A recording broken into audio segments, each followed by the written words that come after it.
मेरा नाम रीता है और मेरी शादी होने वाली है। लेकिन जिससे मेरी शादी होने वाली थी मैंने उसकी तस्वीर तक नहीं देखी थी। फिर रीता अपनी माँ से कहती है, माँ मुझे पहले उसकी तस्वीर दिखाओ, फिर मैं फैसला करूँगी हाँ या नहीं का। माँ ने रीता की तरफ देखा और कहा, अच्छा हम तुम्हारे लिए क्या कोई अच्छा लड़का नहीं देखेंगे।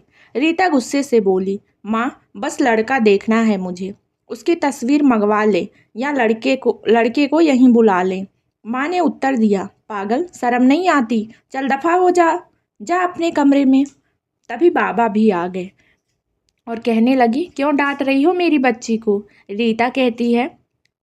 रीता बाबा के पास गई और जाकर कहने लगी, बाबा मुझे लड़का देखना है। बाबा ने मुस्कुरा कर कहा, हाँ बेटी तुम्हारी मर्जी से ही करेंगे शादी, कल मैं उसकी तस्वीर मंगवा लूँगा।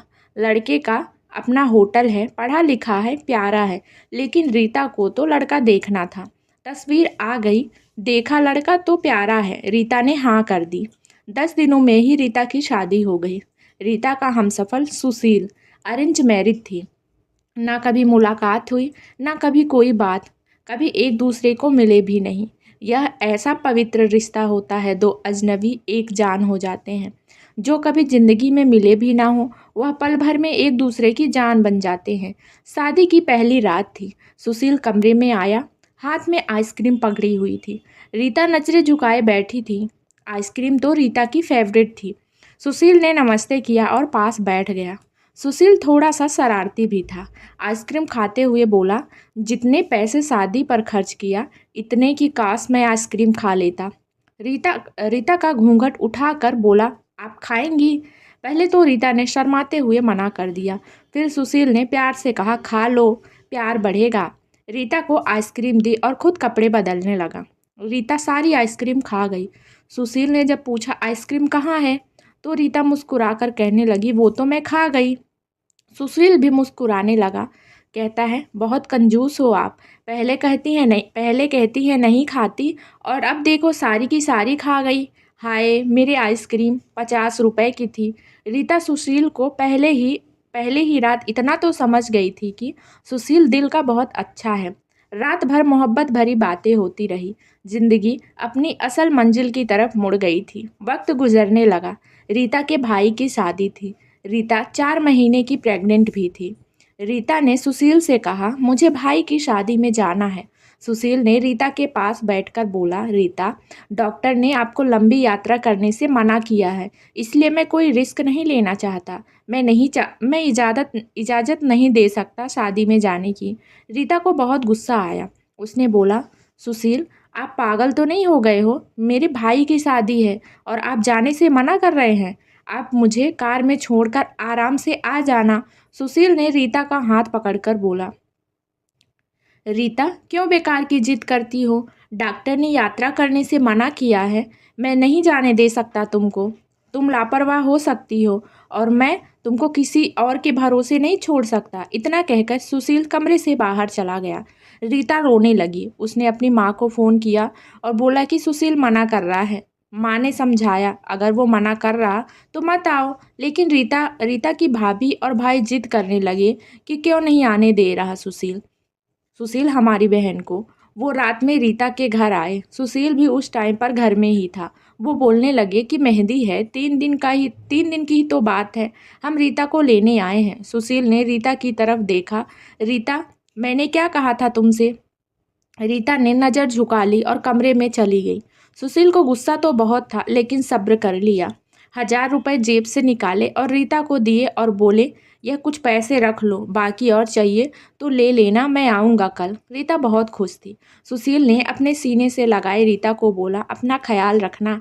रीता फिर शादी में चली गई। मेहंदी की रात रीता की बुआ की लड़की भी आई हुई थी। दोनों साथ में खूब डांस किया।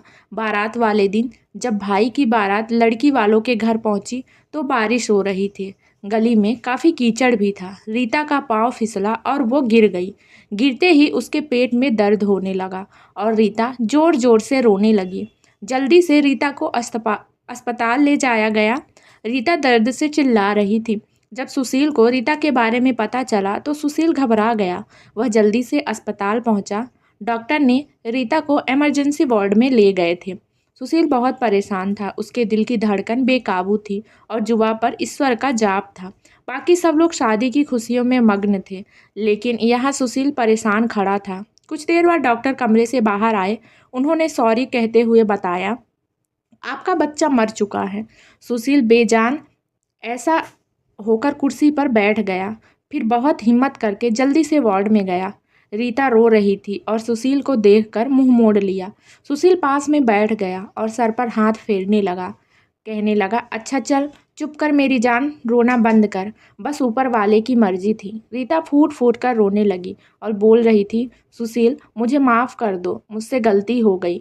सुशील ने आंसू से भीगी हुई पलकों को चूम लिया और बोला, अरे बस बस मेरी जान, रोते नहीं हैं, बस ऊपर वाले की मर्जी थी, चुप हो जाओ। रीता खुद को गुनहगार समझ रही थी।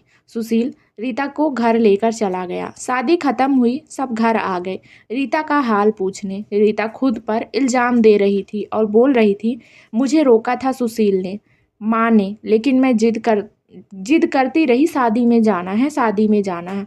अगर मैं उनकी बात मान ली होती तो शायद आज बच्चा ना खोती। सुशील समझ रहा था कि रीता दिल ही दिल में खुद को कसूरवार ठहरा रही है, इसलिए सुशील प्यार से समझाता रहा रीता को, अरे पागल, खुद को परेशान ना कर, ऊपर वाले की मर्जी थी ना, ऊपर वाले ने चाहा तो हमें फिर से औलाद जरूर देगा। रीता सुशील की आंखों में देख रही थी।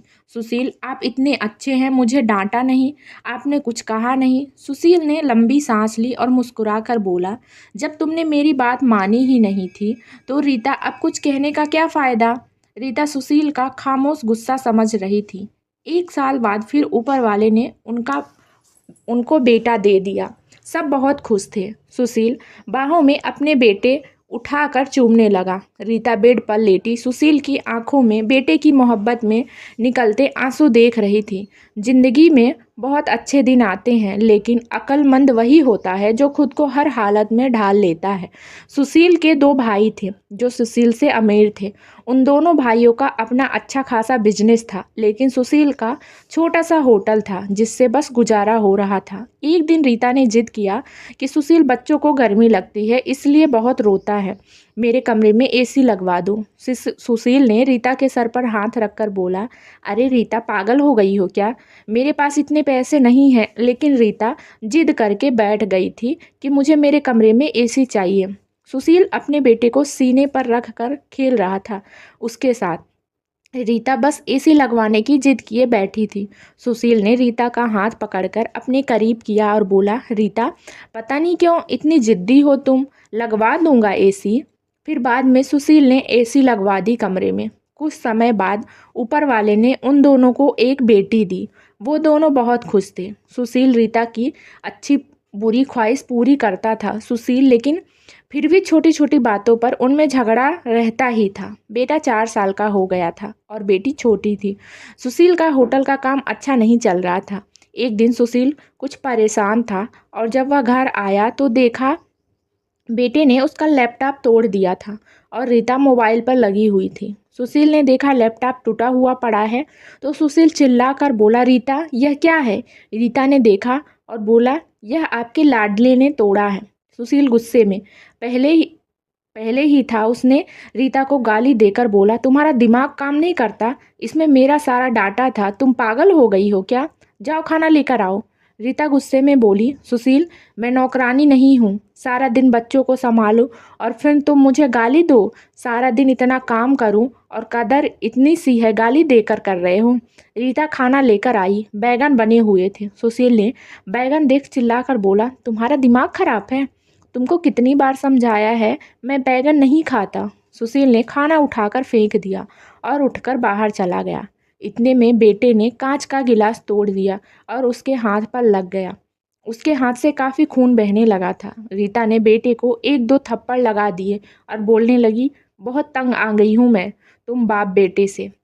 बेटे को उठाकर कमरे में ले गई और रोने लगी, साथ ही गुस्से में बोल रही थी, 5 साल हो गई इस इंसान के साथ, मेरी कदर ही नहीं है। इसके बाद बेटे के जख्म पर मरहम लगाने लगी। रात भर सुशील घर न आया। रीता ने भी फ़ोन करके करके ना पूछा। रीता ने अपनी माँ को बताया, सुशील आजकल ना खर्चा दे रहा है, ना अच्छे से बात करता है, गालियाँ देता है। माँ ने कहा, अच्छा हम उससे बात करते हैं। सुशील को महसूस हुआ कि रीता के साथ उसने अच्छा नहीं किया। उसने सोचा कि घर चलकर रीता से माफ़ी मांग लेता हूँ। लेकिन जब वो घर पहुँचा तो उसने देखा कि घर में रीता के माँ बाप, चाचा सब आकर बैठे हुए थे। सुशील ने रीता की तरफ देखा। रीता खामोश रही। उसने सबको नमस्ते किया। उसके बाद बात शुरू हो गई। माँ चिल्लाकर बोली, क्यों बेटा, तुम खर्चा नहीं देते हो रीता को? क्यों गालियाँ देते हो? सुशील ने गुस्से से कहा, इसको सब कुछ देता हूँ, यह बस तमाशा लगाना चाहती है। रीता भी गुस्से में थी। वह भी गुस्से में बोली, क्या देते हो? महीने में 10,000 देते हो, जिसका दोनों बच्चों का दूध भी पूरा नहीं होता। एहसान करते हो मुझ पर। तुम्हारे बच्चों का खर्च करती हूँ। वह तुम इतनी बढ़ गई है कि सबके सामने सुशील ने रीता को थप्पड़ मार दिया। इतना कहते ही रीता की माँ को बर्दाश्त ना हुआ। वह अपनी बेटी को साथ ले गई। दोनों बच्चे भी साथ ले गई। सुशील ने भी उन्हें रोका नहीं। रीता नाराज होकर चली गई। रीता को थप्पड़ ज़्यादा जोर का लगा था और चेहरे पर निशान बन गया था। माँ भी रोने लगी। न जाने पहले भी कितना जुल्म करता होगा मेरी बेटी पर। सुशील पहले से ही अपने होटल में कमाई ना होने की वजह से परेशान था और अब यह परेशानी और बढ़ गई। रीता मायके में थी, सुशील यहाँ घर में परेशान था। हालत इतने ख़राब हो गए कि सुशील को अपना होटल बेचना पड़ा।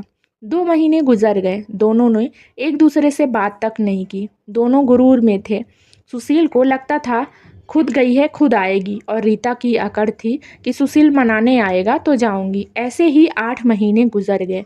कोई बातचीत नहीं हुई। सुशील के एक दोस्त ने सुशील से पूछा, कमाने विदेश जाओगे? तो बताओ, मेरे पास वीज़ा है। हालत काफ़ी बुरी थी, इसलिए सुशील विदेश चला गया और नंबर बंद हो गया। 1 साल गुजर गया। दोनों ने एक दूसरे से कोई बात नहीं की। रीता अपने भाई से ज़रूरत का खर्च लेती थी, लेकिन भाई भी कब तक खर्च देता? उसका भी अपना खर्चा था। कभी रीता के बच्चे कोई नुकसान कर देते या कोई चीज़ तोड़ देते तो रीता की भाभी हजारों बातें सुनाती थी। रीता चुपचाप सुन लेती थी। क्या करती? आखिर किसी को कुछ बताती भी ना थी। दीपावली का दिन था। रीता ने भाई से कहा, पैसे दे दो, बच्चों को शॉपिंग करवानी है। पास बैठी भाभी ने बोला, इनके लिए हमारे पास फालतू के पैसे नहीं हैं। उस इंसान के साथ नहीं रह सकती तो तलाक लेकर किसी दूसरे से शादी कर लो और जाओ यहाँ से। रीता उस दिन बहुत रोई थी। उसे एहसास होने लगा था कि उससे कितनी बड़ी गलती हुई है सुशील को छोड़कर। सुशील भी दुबई में बच्चों को याद करके बहुत रोता था। उधर रीता के भाई ने रीता के लिए एक आदमी देखा था जिसकी पत्नी की मृत्यु हो चुकी थी और उसके 4 बच्चे थे। सुशील सोच रहा था कि रीता तो मासूम सी है, थोड़े से गुस्से पर नाराज़ हो जाती है। मैं खुद ही उससे माफ़ी मांग लूँगा अपनी जान से। वह टिकट करवाकर हिंदुस्तान वापस आ गया। रीता रो रो कर भगवान से अपनी गलती की माफ़ी मांग रही थी। हे ऊपर वाले, मुझे माफ़ कर दे, मुझे मेरा सुशील वापस कर दे। रीता रात भर रोती रही और सुबह जब वह बेटे को स्नान करवा रही थी तभी दरवाजे की घंटी बजी। भाभी ने दरवाज़ा खोला तो सामने देखा सुशील खड़ा था। रीता की नज़र सुशील पर पड़ी। रीता नंगे पांव दौड़ते हुए जाकर सुशील के सीने से जा लगी और ज़ोर ज़ोर से रोने लगी और बोली, सुशील, बहुत प्यार करती हूँ तुमसे। और सुशील के पांव पकड़ लिए और कहने लगी, माफ़ कर दो सुशील, मुझे माफ़ कर दो। रीता सुशील के साथ घर वापस आ गई। दोनों खुशी से सब बातें भुलाकर जीने लगे। लेकिन वह इस समाज को इतना बता गई कि जज्बात में जुदा हो जाना बहुत आसान है, लेकिन जुदा होकर जीना बहुत मुश्किल है। जो दर्द एक हमसफ़र महसूस कर सकता है वह कोई और नहीं समझ सकता। तलाक लेकर ज़िंदगी बर्बाद ना करें। सब वक्त के साथ बदल जाता है। हाँ, अगर नहीं बदलता तो वह है हमसफ़र। अगर कोई नाराज़ है या घमंड में है तो उसको मना लो, इससे पहले कि फिर देर हो जाए। अगर मेरी कहानी थोड़ी सी भी अच्छी लगी हो तो आप मेरे वीडियो को लाइक करें, और अगर आप मेरे चैनल पर नए हैं तो चैनल को सब्सक्राइब भी कर लें। साथ ही बेल आइकन को भी प्रेस करें, जिससे मेरे नेक्स्ट कहानी का नोटिफिकेशन सबसे पहले आप तक पहुँचे।